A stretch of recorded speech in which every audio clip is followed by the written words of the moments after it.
Saya sebagai utusan mewakili pengurus Puskoptina, sebagai sekretaris pengurus yang baru juga dilantik pada RAT tahun buku 2020 di Yogyakarta. Pak Ketua, Pak Leon, salah satu komite di Puskoptina, juga bagian dari perpanjangan tangan dari pengurus. Kebetulan saya juga sebagai ketua di KSP Kredit Union Daya Lestari di Samarinda, Kalimantan Timur, di IKN yang baru. Kami baru juga melaksanakan RAT dan alhamdulillah di Tuhan saya dipercayakan untuk periode ketiga sebagai ketua. Jadi kalau di sini ada 9 ya kantor cabang, 10 ya, 9, kami 29 kantor cabang tersebar di 2 provinsi, yaitu Provinsi Kaltim dan Kaltara. Anggota kami saat ini 42.000 dengan aset 800 miliar.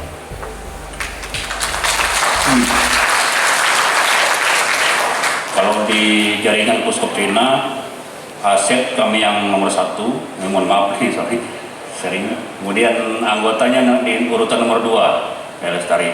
Tapi sebentar lagi kami akan pecah, akan menjadi 5 geoprimer seperti DG, akan dimandirikan 4 lagi kantor cabang menjadi 4, sehingga kami akan menjadi 5 CU primer baru. Nah, itulah penerapan dari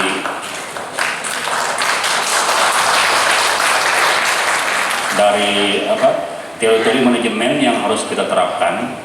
Kalau kita mau berbicara men-CU-kan masyarakat, tidak cukup hanya 1 CU, harus banyak temannya.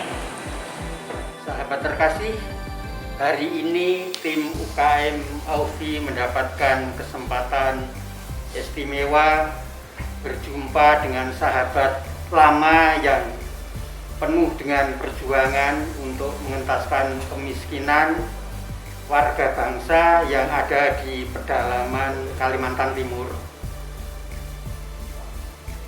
Beliau adalah Ketua CU Daya Lestari yang berjuang tanpa pamrih, yang berjuang tanpa lelah, sehingga kondisi masyarakat di Kalimantan Timur yang kemudian telah akan menjadi ibu kota negara Republik Indonesia.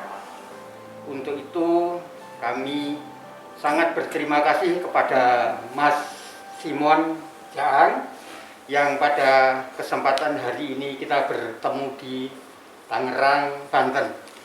Mas Simon, Anda ini kan salah seorang tokoh dalam pergerakan kredit union, bolehlah dikatakan di pedalaman gitu ya, yang banyak sekali tantangan yang harus dihadapi. Namun CU Daya Lestari saat ini menjadi CU terbesar di jejaring Puskoptina yang saat ini adalah menjadi Puskop Nasional ya Mas ya? Federasi Nasional.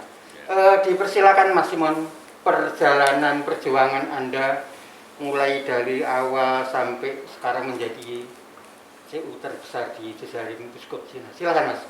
Terima kasih Pak Arjono. Salam untuk sahabat UKM ya. Oke. Semuanya semoga semua sehat. Amin. Di Tuhan kita bisa bertemu dalam kesempatan ini. Seperti yang disampaikan oleh Bapak pimpinannya. Pura-puranya begitu. Ya.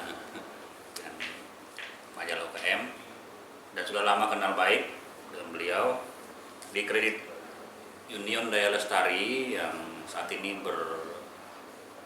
berdomisili di ibu kota negara di Samarinda, Kalimantan Timur. itu berdiri sejak tahun 2001. Sudah cukup Ya, dewasa ya. sudah 2 dasawarsa. Iya. 20 tahun pada 2001 yang lalu.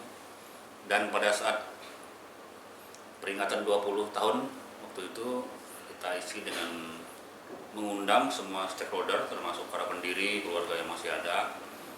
Kita rayakan secara sederhana tapi berhikmah gitu. Karena di situ kita bisa menggali semua sejarah-sejarah dari berdiri sampai ada bertahan sampai 20 tahun itu. Seperti yang kita ketahui bersama, kondisi geografis juga sistem ekonomi, budaya di Kaltim khususnya itu kan sangat dekat dengan alam ya, alam yang geografisnya sangat sulit dijangkau. Iya. Letak yang jauh dengan akses jalan yang sulit gitu, yang selama pembangunan kita itu sulit untuk diperbaiki, sehingga kehadiran kredit union khususnya CU Daya Lestari itu ikut memberikan kontribusi terhadap peningkatan ekonomi warga di situ, khususnya di pedalaman. TP kita atau kantor cabang kita itu kebanyakan terdapat di pedalaman, Pak. Di pedalaman. Ya, memang Dan sengaja. banget. Ya, kita mulai dari pinggiran, dari pinggir-pinggir perkampungan gitu. Baru kita, memang dulu kantor pusatnya di Samarinda, di ibu kota. Tapi pengembangan yang kemudian itu lebih banyak pada di luar-luar daerah pedalaman yang terpencil gitu. Sehingga kita dulu pendidikannya hanya untuk mengajak orang menabung, menyimpan uang supaya uang itu tidak diboroskan macam-macam. Kalau kita maaf saya katakan orang kami di sana tuh kalau ada uang kan langsung belanja habis itu. Ya, Jadi kita mau mendidiknya, edukasinya, coba disimpanlah di uang yang kalian peroleh dari usaha-usaha apa yang seperti itu yang ada musim di sana itu, misalnya dari hasil kebun, misalnya kemudian hasil mencari emas misalnya. Hasil alam yang dijual itu kan bisa disimpan di CU itu. Kita mengedukasinya supaya masyarakat kita tuh menabung dulu itu. Seiring perkembangan zaman, kemajuan kita juga di kredit union, pendidikan kita sudah semakin baik, sistem semakin baik. Kita mendorong anggota kita supaya tidak hanya menabung ya kan, supaya bisa mengembangkan usaha, meminjam dan seterusnya seperti itu. Nah, cukup masif CU Daya Lestari.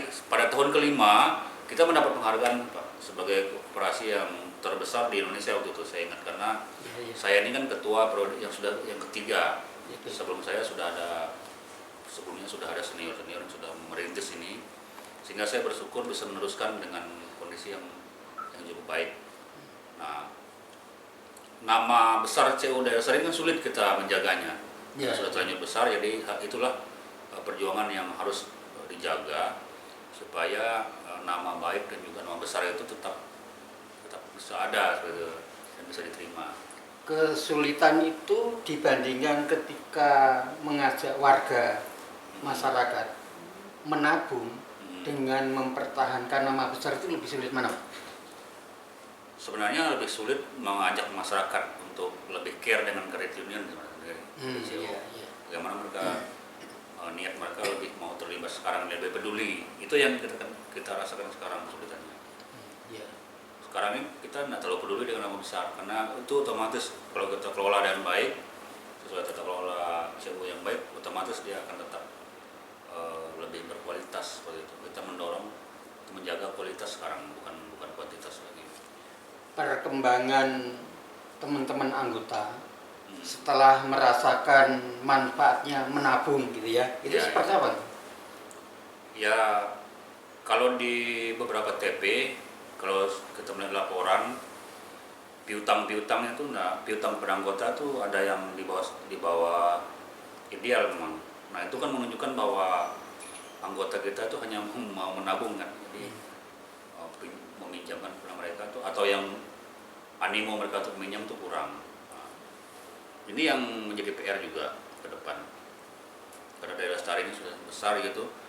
Itu yang harus diperkuat, bagaimana menyemangati, memotivasi anggota supaya mereka mau meminjam dan berkembang pola pikir mindset dia untuk berusaha atau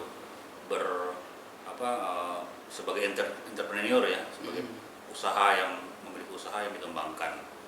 Nah itu yang sekarang kita dorong. Jadi hanya menabung, yang dulu kita hanya dorong menabung, sekarang jangan cuma menabung dong, nanti pinjam untuk usaha juga, dikembangkan usahanya. Nah kita memfasilitasi itu dengan mendatangkan fasilitator yang baik untuk misalnya dengan seminar, dengan pelatihan dan sebagainya. Nah, kesulitan di pedalaman dengan perbatasan negara lain dengan Malaysia ya. Kan ya, itu adakah misalnya semacam iri negara lain seperti ini kemajuannya sementara khusus untuk kredit union ya, untuk koperasi ya, ada nggak? Kalau sejauh ini kita belum tahu kondisi seperti itu. Tapi yang jelas ada banyak TP kita yang memang bersebelahan. Waktu kita monitoring itu ada saja barang-barang yang dari tetangga itu yang lebih banyak diperoleh dari sana, dan itu lebih murah, lebih gampang daripada yang dari Indonesia. Saya sebutkan saja di salah satu TP kita di Krayan, di Nunukan, daerah Kabupaten Nunukan, itu seperti itu kondisinya karena dia lebih dekat aksesnya ke Malaysia. Ada nggak teman-teman dari Malaysia yang juga menjadi anggota Daya Lestari gitu?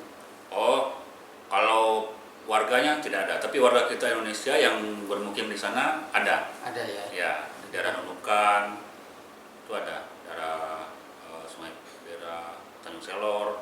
Nah, tapi sekarang seiring dengan penertiban teritori manajemen itu akan kita lepas. Dulu kan Daya Lestari itu kan pengen beli pesawat sendiri untuk menjangkau kesulitan ya. Iya, ya. Sekarang kondisi pembangunan seperti apa, lalu cita-cita pada waktu itu akan seperti apa? Ya memang dulu ada guyonan ya.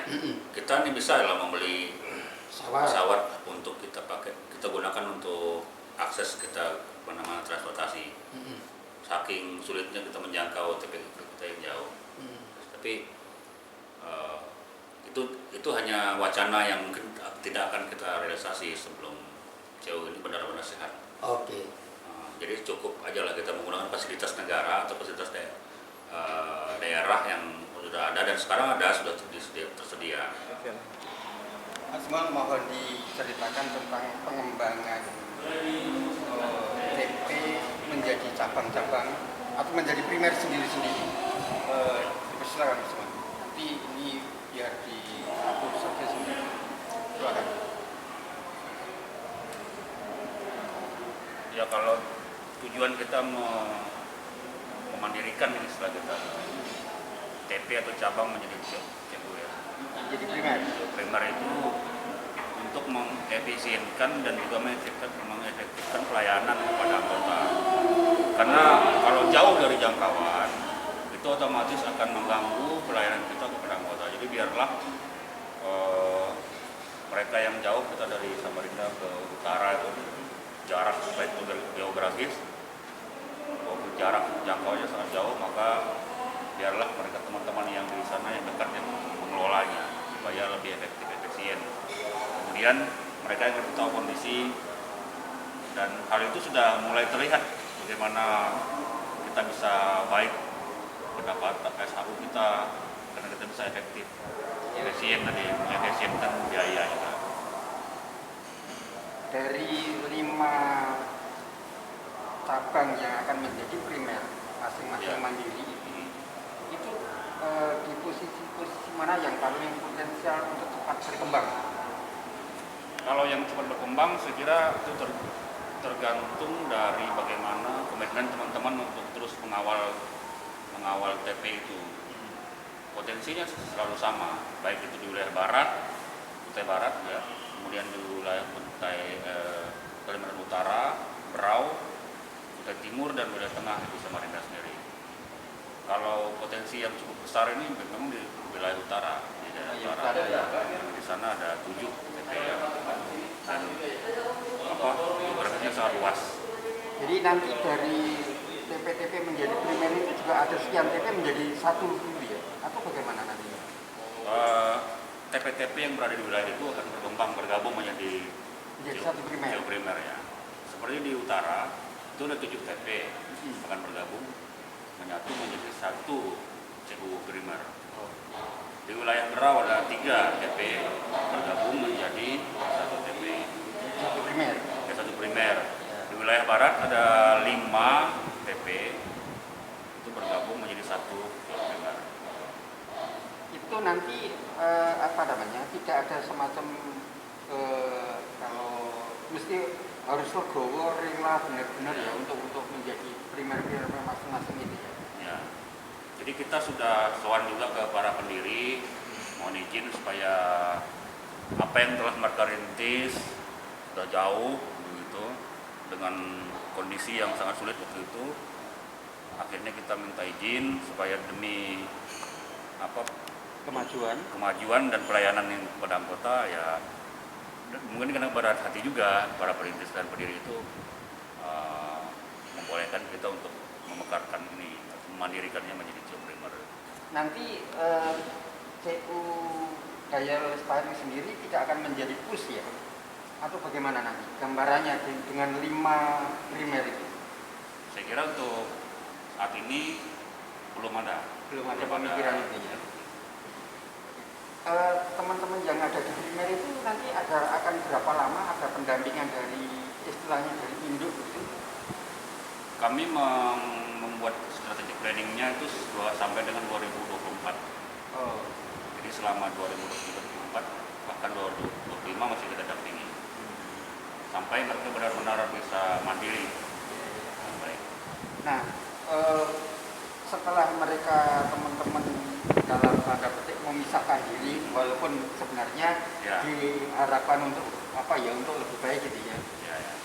Lalu untuk CUGL sendiri yang sudah berpengalaman panjang, kedepannya akan seperti apa jangkauan kemajuannya? Kalau Daya Lestari yang induknya tentu akan terus berkembang ya, karena wilayah yang ada sekarang wilayah tengah belum kita garap semua nih Pak. Potensinya masih sangat besar sampai ke pedalaman, bahkan lingkungan di ring 2 dan 3 IKN sendiri belum tergarap dengan sangat baik dan masih banyak sekali potensi-potensi yang ada. Nah, mengapa kita harus memandirikan jauh-jauh ya supaya kita bisa lebih fleksibel. Kalau kita langsing kan geraknya cepat ya. Kalau gemuk nih agak susah ya. Jadi biar cepat geraknya ya. Yang potensi yang ada di keliling kita ini dulu yang apalagi itu penyangga di IKN kan. Iya. Jadi dengan sebagai induk, sebagai penyangga KN, apa yang Pak Simon harapkan kira-kira? Kan menjadi kebanggaan kota negara gitu kan? Apa yang sebagai koperasi Indonesia yang sudah dikenal baik juga, tentu kita mau kontribusi kita lebih baik lagi. Apalagi dengan adanya ibu kota negara ya di provinsi kita di ring kota penyangga dan kita di ring 2-nya ada TP gitu. Balikpapan dan Pelancam itu ada anggota di situ. Kita berharap kontribusi dengan kita melibatkan anggota, mereka lebih sejahtera dengan usaha mereka berkembang, tentu ini akan membuat warga atau masyarakat di situ bisa melihat bahwa CU Daya Lestari ini potensi yang baik untuk pengembangan ekonomi kerakyatan di ibu kota negara. Potensi yang paling besar yang dilihat oleh teman-teman di CU Daya Lestari tentang beralihnya ibu kota negara yang paling potensial apa kira-kira? Kalau dari karakteristik kita di sana itu kan banyak hal yang bisa sebenarnya diolah atau dikembangkan. Misalnya pertanian ini potensinya sangat besar. Kebutuhan pangan kalau nanti memang besar dalam jumlah banyak orang, sayur-sayuran, daging dan sebagainya itu, kemudian olah-olahan itu kan belum terlalu banyak produksi, maka kita mau mengambil dari luar kan. Sayur-sayuran itu lahan kita sangat luas, kemudian hanya tinggal dikembangkan bagaimana memanage anggota kita dalam sebuah komunitas sehingga mereka mempunyai kekuatan baik itu cara pengolahan yang sistematis yang baik sehingga mereka bisa meningkatkan penghasilan dari usaha-usaha mereka yang ada. Jadi Daya Lestari sudah mempunyai gambaran pemberdayaan anggota, Iya. barangkali yang terbesar nanti di sektor pertanian. Iya. Pertanian yang saat ini ada nih, pertanian cukup banyak yang kelompok usaha pertanian. Kemudian home, jadi industri rumah tangga yang ada. Nah, kita juga ada saudara kita di sana di Balikpapan juga yang sebentar lagi kita pertemuan dengan mereka untuk mensinergikan wilayah-wilayah pengembangan kita dengan mereka. Jadi supaya tidak tumpang tindih juga, itu sudah kita bicarakan. Pak Simon, tolong disampaikan kepada teman-teman melalui UKM Aufi tentang pemikiran, rencana dari Daya Lestari ke depan akan seperti apa, lalu yang diharapkan oleh Daya Lestari kepada masyarakat, terutama juga yang akan datang berbondong-bondong itu akan seperti apa. Silakan Pak Simon. Ya, sebagai lembaga ekonomi pemberdayaan yang sudah ada 20 tahun kita ada di situ, tentu kita ingin berkontribusi untuk negara ini. Dan sudah kita buktikan juga, pertama-tama meningkatkan kesejahteraan anggota. Yang sekarang ini kita dorong adalah anggota bisa mengembangkan usahanya, baik individu maupun berkelompok. Nah, kita berharap warga atau masyarakat yang ingin bergabung, silakan bergabung, mempelajari dulu apa konsep-konsep kita, apa yang kita tawarkan, sehingga mari bersama-sama kita, selain kita memberdayakan diri, keluarga dan warga, juga kita mendorong ekonomi di negara kita agar semakin maju, tentu dengan koperasi ya, atau dalam hal ini khususnya koperasi kredit union yang ada di Indonesia yang kita kelola secara profesional.